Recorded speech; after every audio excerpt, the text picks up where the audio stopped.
வட மாகாணத்தின் இளைஞர்கள் மத்தியில் கலைத்துறை சார்ந்த ஈர்ப்பு அதிகரித்து வருகின்றது.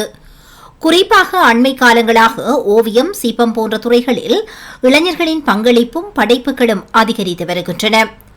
இவ்வாறான பின்னணியில் கிளிநொச்சி மாவட்டத்தைச் சேர்ந்த யாழ் பல்கலைக்கழக மாணவன் கமலரூபன் உருவாக்கியுள்ள கலை படைப்புகள் அவருடைய கலைத்துறை சார்ந்த செயல்பாடுகளும் பலரையும் கவர்ந்துள்ளது. கமலரூபன் ஒரு கண்காட்சியில் காட்சிப்படுத்தப்படும் அளவிற்கு அதிகமான ஓவியங்கள், சிற்பங்கள், கலை படைப்புகளை தனது பல்கலைக்கழக கல்வி செயல்பாடுகளின் போது அதே நேரம் தனக்கு கிடைக்கும் ஓய்வு நேரங்களில் மாத்திரம் உருவாக்கி மெய் சிலிர்க்க வைத்துள்ளார். அனைவருக்கும் வணக்கம். எனது பேர் மகேந்திரன் கமலரூபன். நான் கிளிநொச்சி மாவட்டத்தை சேர்ந்த நான் இப்போது யாழ்ப்பாண பல்கலைக்கழகத்தில் கல்வி கேட்டுக்கொண்டிருக்கிறேன். நான் இந்த சிற்பங்களை ஸ்டார்ட் பண்ண ஸ்டேஜ் ஸ்கூல் டைமில் எங்களோட அப்பா ஒரு தச்சு தொழிலாளி. அதால் அங்கே இந்த மரச்செதுக்கள் செய்கிறதுக்கான சில அண்ணாக்கள் அங்கே எங்களோட வீட்டை வச்சு அந்த மரச்செதுக்கள் செஞ்சு கொண்டு இருந்தாங்க. அப்போ அந்த சிலைகளை பார்க்கும்போது நான் என்னாலே அந்த சிலைகளை உருவாக்க முடியும்ன்ற ஒரு தோட்டில் அந்த மைண்ட் செட்டில் இருந்தேன். அப்போ நான் ஒளி அப்பாட்ட போய் கேட்டேன். அப்போ தரமாட்டேன்னு போடா அப்படின்னுட்டு.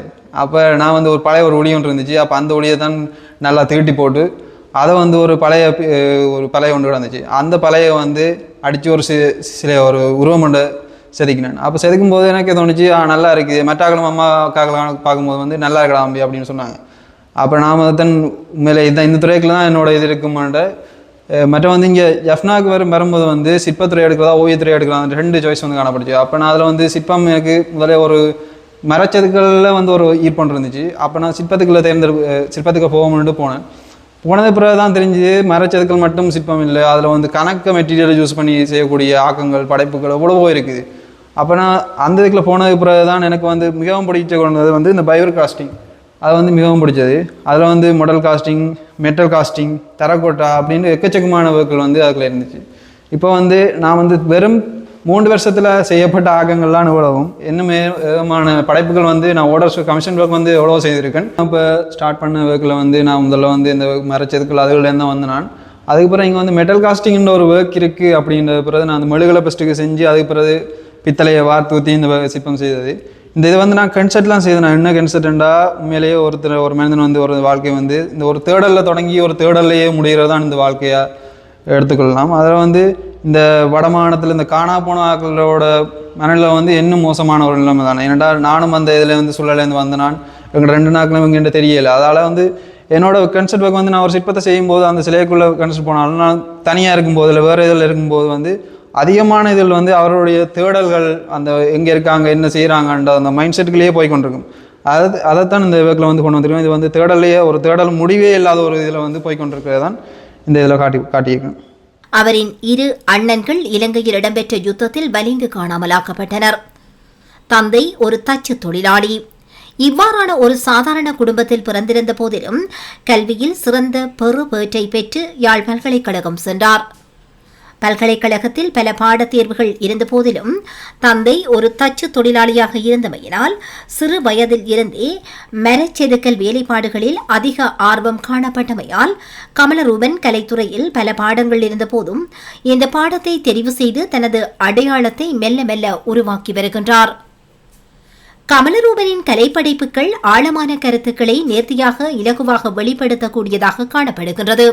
அதே நேரம் கலைத்துறையில் பாரம்பரியமாக பின்பற்றப்படுகின்ற செயல்பாடுகளுடன் மட்டும் நின்றுவிடாது புதிய தொழில்நுட்பங்களையும் தனது படைப்புகளில் உட்புகுத்தி அதிலும் வெற்றி கண்டுள்ளார். கமலரூபனினால் வரையப்பட்ட சில ஓவியங்கள், செதுக்கப்பட்ட சிலைகள் தத்துரூபமானதாக காணப்படுவதுடன் பிரதியிடக்கூடிய நபரை கண்முன் நிறுத்தக்கூடியதாகவும் காணப்படுகின்றது. இவ்வாறு பல திறமைகளை கொண்ட கமலரூபன் வட மாகாணத்தில் உள்ள கலை படைப்பாளர்களுக்கு ஒரு குறியீடாகவும் கலைத்துறை மீதான ஆர்வத்தை இளைஞர்கள் மத்தியில் கொண்டு சேர்க்கும் ஒரு ஊடகமாகவும் இருக்கின்றார். தற்போது சிறிய அளவிலான தொழில் முயற்சியொன்றை கிளிநொச்சி மாவட்டத்தில் ஆரம்பித்திருக்கும் கமலரூபன் வாடிக்கையாளர்களுக்கு ஏற்ப தனது கலை படைப்புகளை உள்ளூரிலும் வெளிநாடுகளுக்கும் சந்தைப்படுத்தி வருகின்றார். கலைத்துறை சார்ந்த படைப்புகளுக்கான சந்தை வாய்ப்புகள் என்பது எமது நாட்டில் குறைவாக காணப்படுகின்றது. பலரது கலை படைப்புகள் தற்போது வீதிகளிலே காட்சிப்படுத்தப்பட்டு விற்பனை செய்யப்பட்டு வருகின்றன. இவ்வாறான பின்னணியில் கலைத்துறையில் வளர்ந்து வரும் இளைஞர்களுக்கான நவீன சந்தைப்படுத்தல் மற்றும் ஊக்கப்படுத்தல் செயல்பாடுகளை அரசாங்கம் மற்றும் புலம்பெயர் அமைப்புகள் ஏற்படுத்தி கொடுக்கும் பட்சத்தில் கமலரூபன் போன்ற பல இளைஞர்கள் கலைத்துறையில் சாதிப்பதற்கான பயணங்களில் தைரியத்துடனும் நம்பிக்கையுடனும் பயணிப்பார்கள் என்பது குறிப்பிடத்தக்கதாகும். திறமையான படைப்பாளிகள் வந்து எவ்வளவோ பேர் இருக்காங்க. அவங்க வந்து வெளியில் தெரியாதபடியே அவங்களோட படைப்புகள் வந்து வெளியில் அந்தளவுக்கு ரீச் ஆகலை.